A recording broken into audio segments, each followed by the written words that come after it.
हर हर महादेव। वक्रतुंड महाकाय सूर्यकोटि संप्रभ निर्विघ्नं कुरु मे देव सर्वकार्येषु सर्वदा।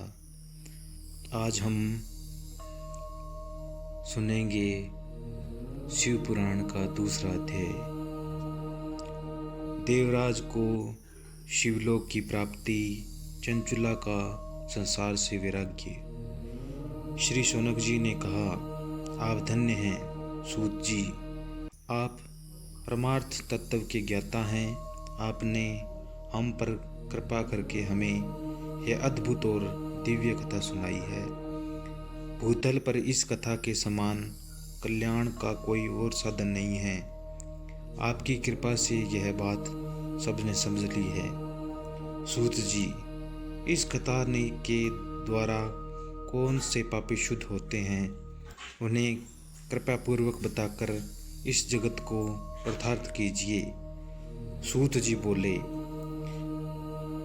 मुने जो मनुष्य पाप, दुराचार तथा काम, क्रोध, मद, लोभ में निरंतर डूबे रहते हैं, वे भी शिव पुराण पढ़ने अथवा सुनने से शुद्ध हो जाते हैं तथा अपने पापों का पूर्णतयानाश हो जाता है। इस विषय में मैं तुम्हें एक कथा सुनाता हूँ। देवराज ब्राह्मण की कथा। बहुत पहले की बात है कि रातों के नगर में देवराज नाम का एक ब्राह्मण रहता था। वह ज्ञान में दुर्लभ, गरीब, रस बेचने वाला तथा वैदिक धर्म से विमुख था। वह स्नान संध्या नहीं करता था तथा उसमें वैश्यवृत्ति बढ़ती ही जा रही थी।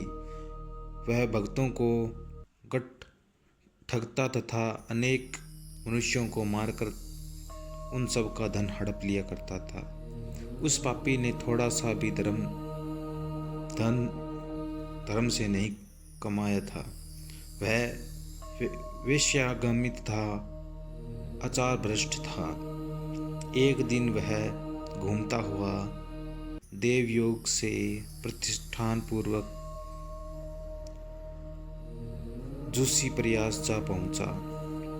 वहां उसने एक शिवालय देखा जहाँ बहुत से साधु महात्मा एकत्रित हुए थे। देवराज वहीं ठहर गया। वहां रात में उसे ज्वर आ गया और उसे बड़ी पीड़ा होने लगी। वहीं पर एक ब्राह्मण देवता शिव पुराण की कथा सुना रहे थे। ज्वर में पड़ा देवराज भी ब्राह्मण के मुख से शिव कथा को निरंतर सुनता रहता था। एक मास बाद देवराज सवेरे से पीड़ित अवस्था में चल बसा। यमराज के दूत उसे बांधकर यमपुरी ले गए। तभी वहां शिवलोक से भगवान शिव ने पार्षद गण आ गए। वे कर्पूर के समान उज्जवल थे। उनके हाथ में त्रिशूल, संपूर्ण शरीर में भस्म और गले में रुद्राक्ष की माला उसके शरीर की शोभा बढ़ा रही थी।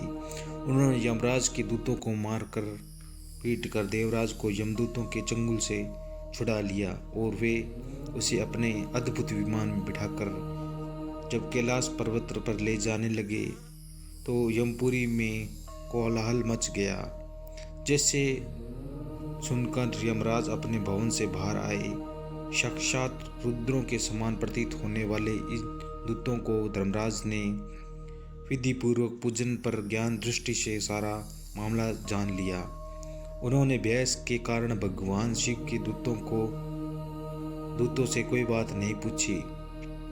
तत्पश्चात शिवदूत देवराज को लेकर कैलाश चले गए और वहां पहुंचकर उन्होंने ब्राह्मण को करुणावतार भगवान शिव के हाथों में सौंप दिया। शौनक जी ने कहा, महाभाग सूत जी, आप स्वर्गज्ञ हैं। आपके कृपा प्रसाद से मैं कृतज्ञ हुआ। इस इतिहास को सुनकर मेरा मन आनंदित हो गया है। अंत भगवान शिव में प्रेम बढ़ाने वाली दूसरी कथा भी कहिए। हर हर महादेव। कल मैं आपको तीसरा अध्याय सुनाऊंगा, जिसे आप सुने और अपने विचार और कर्म वैसे बनाएं और भक्ति भाव में लीन रहिए और अगर आपको मेरी बातें अच्छी लगी है, शिव पुराण आप शिव भगवान को मानते हैं तो चैनल को लाइक और सब्सक्राइब फॉलो ज़रूर करें। धन्यवाद।